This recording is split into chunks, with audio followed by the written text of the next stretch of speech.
Just on the live front, I mean, you started out more DJ producing sort of thing, and then it kind of moved onto this live show. Yeah. And as a guy, as you said earlier, not really looking for the limelight as such.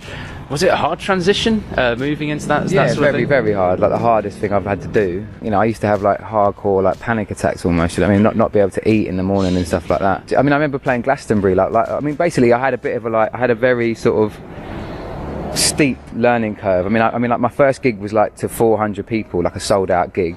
The second gig was to 700 people, and my third gig was in the dance tent at Glastonbury to like 3,000, 4,000 people. So it was quite a big jump. Like it was pretty hardcore. Do you know what I mean? It wasn't like a thing to be taken lightly. And I think that morning, I couldn't even like speak. I was that scared. I fell out with Mary Jane. I don't speak to Lois Lane, and I missed that bullet train. But now I know I'm glad. A dichotomy-ridden track of The Day I Died. It's happy sounding, but of course the guy dies at the end, and it kind of reminded me of like a film, American Beauty, where the guy says at the start, "I died," and then you really want to listen on, or in the case. It's funny because like that is one of my favourite films, and my girlfriend, when I first wrote the track, was like, well, "Did you base it on that?" And I was like, "I didn't base it on that." I remember having like the line in my head. I just like the idea of the kind of almost like impossibility of the best day of your life being the one that you die on. Do you know what I mean? And it was kind of, the song's not really about anything.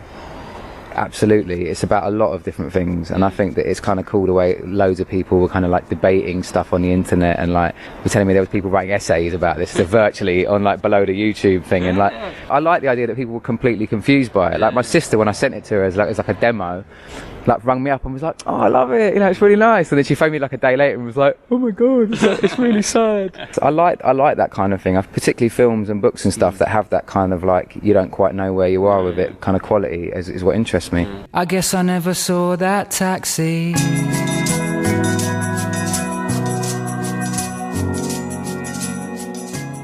And it is a great video as well. James Nesbitt, the Irish actor, he stars as the main role. He was perfect for it, like very, very good for that. I mean, when we watched the video back, I think everyone we just couldn't believe how spot on he was, and he's a very, very good actor. The day I died was the best day of my life. The day I died was the best day of my life. Tell my friends and my kids and my wife, everything will be alright. The day I died was the best day of my life.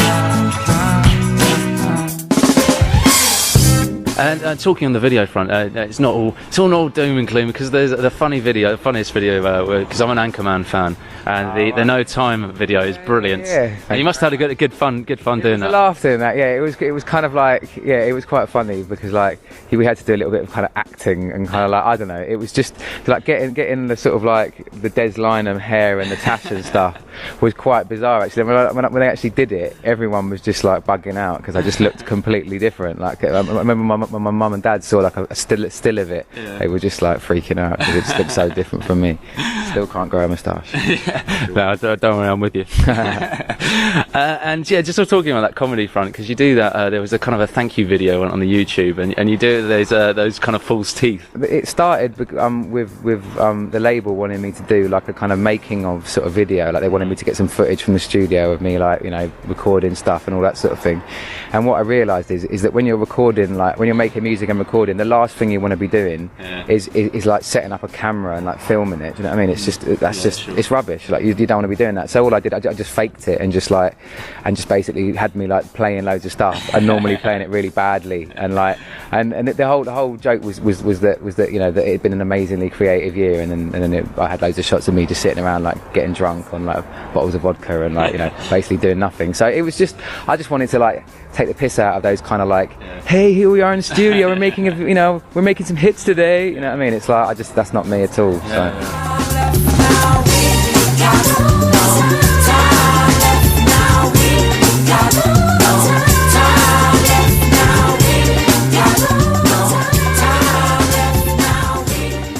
kind of already knowing the answer to this one, but future, are you just rolling with it? Or think so, yeah. Are you already looking to thinking to yourself, I really would fancy getting back to the studio? I mean, I'm gonna be. I want to write some songs for other people, because it's quite hard sometimes always writing stuff that like represents yourself. Do you know what I mean?